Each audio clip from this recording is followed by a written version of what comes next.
Pennsville Middle School. Welcome to the gym. All right, Pennsville Middle School. Welcome to Meet in the Middle. This is our first edition this year. You guys voted way back in September. We're finally getting around to this now in January. Miss Lakatos was our winner that you guys wanted to hear from. So I'm here with her in her office, which is the gym. That's right. And we're going to get to know a little bit about Miss Lakatos because that's what you guys wanted to know. So we'll start off with that, almost like any interview. Just tell us a little bit about yourself and you know where you went to school, what you did, all that kind of stuff, where you grew up. All right. I'm obviously Miss Lakatos. I grew up in Pennsville, born and raised, a Pennsville graduate. Dr. Slusher was my history teacher. Miss Latour and Miss Schoenberg, who are the current other PE teachers in here at the middle school, were my middle school PE teachers. So it's kind of crazy being back here teaching now, but always born and raised in Pennsville.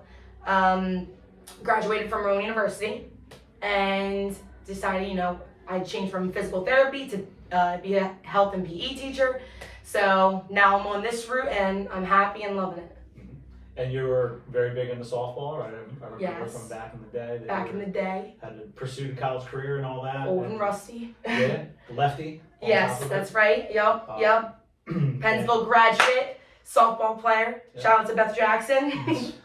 now you coach with her too. Yes, that's really actually the craziest thing I think of all. Mm. I mean, being back in Pennsville is coaching with my old coach, because having a coach relationship is different than like an old teacher relationship. So that's really cool and it's a really fun experience, and I love coaching with her. And you get to see all the behind the scenes stuff that you never got That's to see before. that too. Yeah, I didn't learn until like how much coaches put in to their job until I started coaching. I was like, whoa, it's a lot more time than people think. You're not just showing up to practice. Yep. So Yeah, there's a lot that goes Yeah, into a it lot all of year planning. round rather Yeah. than just during the season.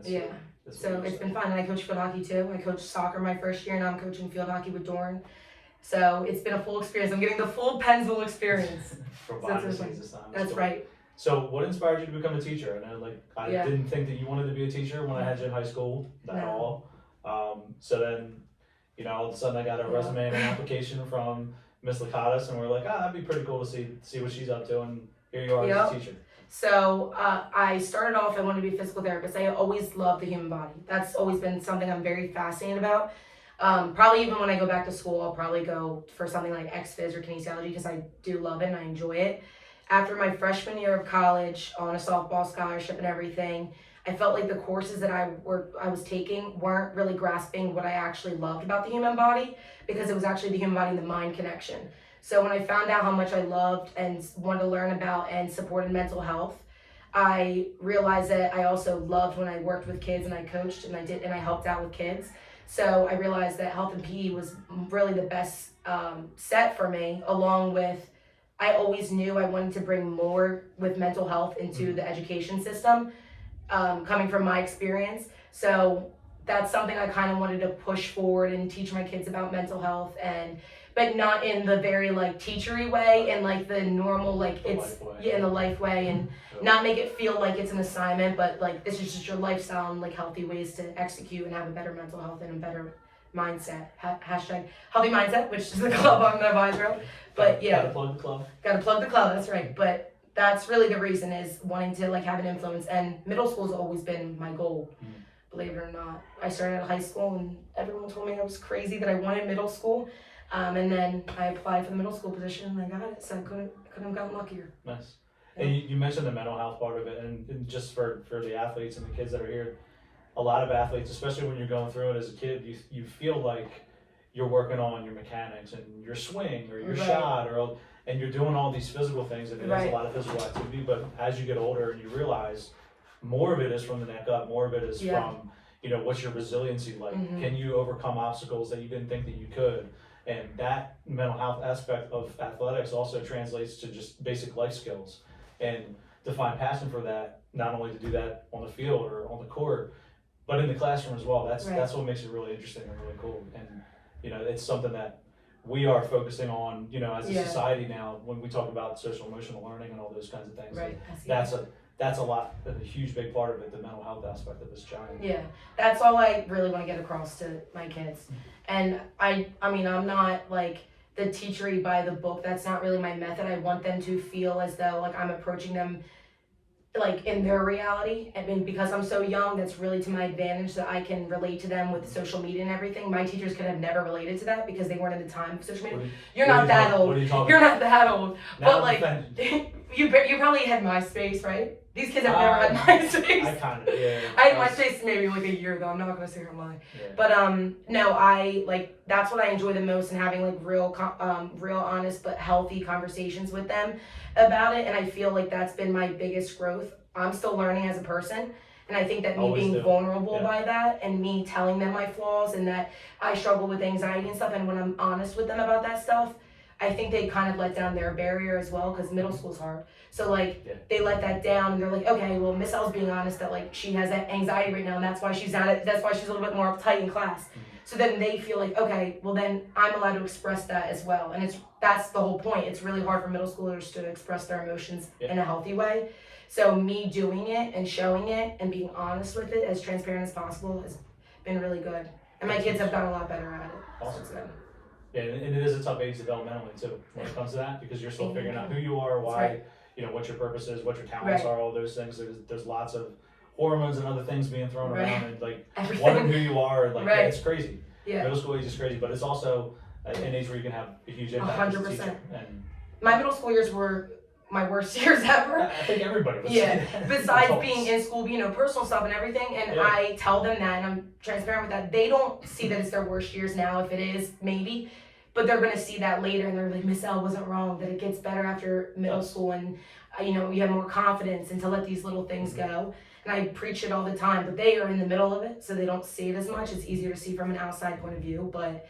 I do think that they're starting to pick up on certain things. I can see their behavior change, which is really awesome, and that's like the ultimate goal for me.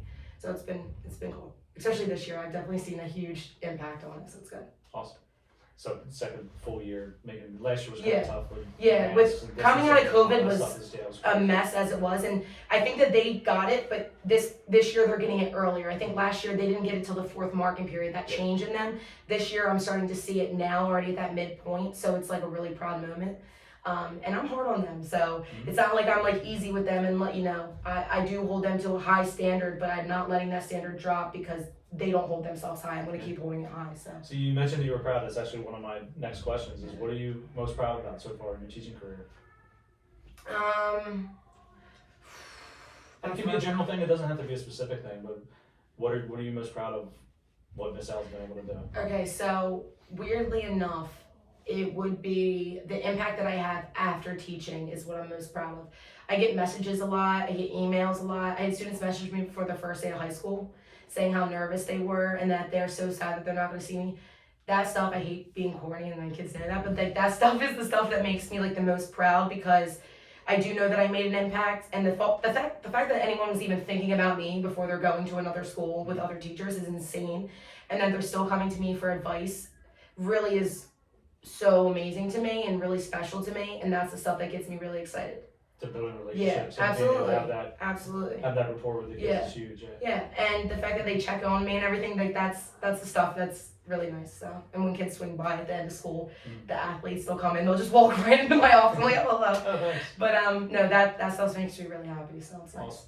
So one of the reasons that I wanted to start doing these videos and things last year with teachers is to kind of highlight the education field, because we're struggling to find people that want to become educators and don't realize how awesome it is to be a teacher, how awesome it is to be, and to see kids from the perspective that we do, from 6th grade to 8th grade or 9th grade to 12th grade, and see the growth that happens. So what advice would you have for anybody that's aspiring to be a teacher, and why do you think it's a good path, a good career path to go in education?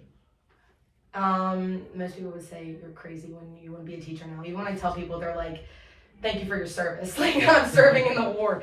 And in some days it really does feel like that. Like it is mind-boggling. But I would say that my only thing I would tell someone if they were telling me that they were thinking about going teaching is do it if you're passionate. That's it. If you're not passionate about it, the kids can read that. I was able to read that when I was a student with my professors and when I was in high school, middle school, and so on.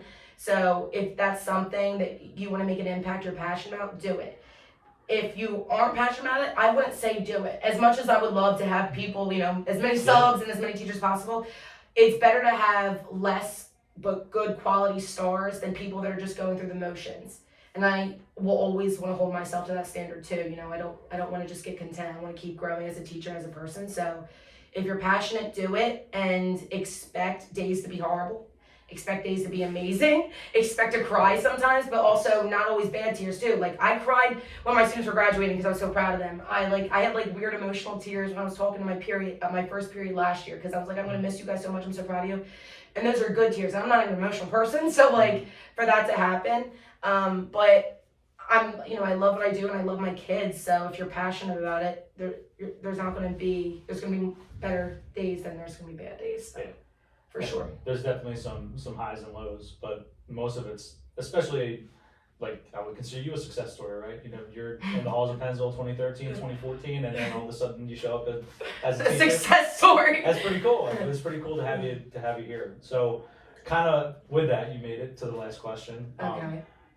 What is the coolest part about teaching in Pennsville? Your hometown, where you grew up, you live here, you've lived here for the majority of your life. What's the coolest part about being here? Oh. I feel like there's a lot of really cool aspects about it, but I think actually being from Pennsville is way bottom on the list. I think just the kids, like in general, and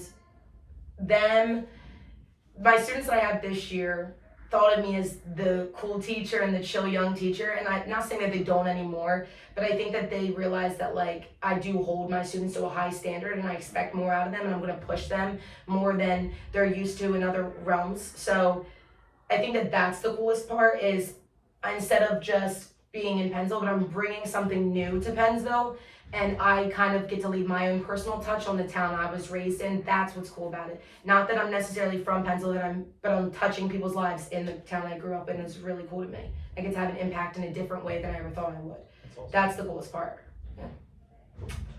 Well, did you have anything else that you wanted to add? No, I told the Wasn't too kids. bad, right? I told the kids, I said, why do you vote me to do this? And they were like, well, Miss L, like, you got this. Like, you have no problem talking. And I was like, yeah, I have no problem talking to you guys. But I was like, but when there's a camera in front of my face, I get nervous. But they have asked me multiple times, like, why haven't I done it yet? So I said, oh, well, busy times. She's been putting it off. I've been putting it off. But thank you for pushing me outside of my element. See, they're making me grow. It's They're good to be a pushing little me. bit uncomfortable, right? It is, It's good to be a little bit it's good to have my heart rate way higher than it's supposed to be. Did your heart rate alert go off? Oh, it's going to. I'm going to check it immediately as soon as this video is done. But I am appreciative of the kids for voting me, and that's nice of them to do that.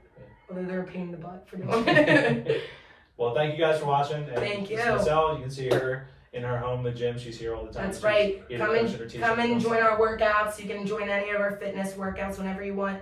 I want Dr. Slusher to join in eventually I will. and join in the I circuit will. with us. That'd be fun. But And then don't forget Healthy Mindsets Club as well. yes, Healthy Mindsets. Join.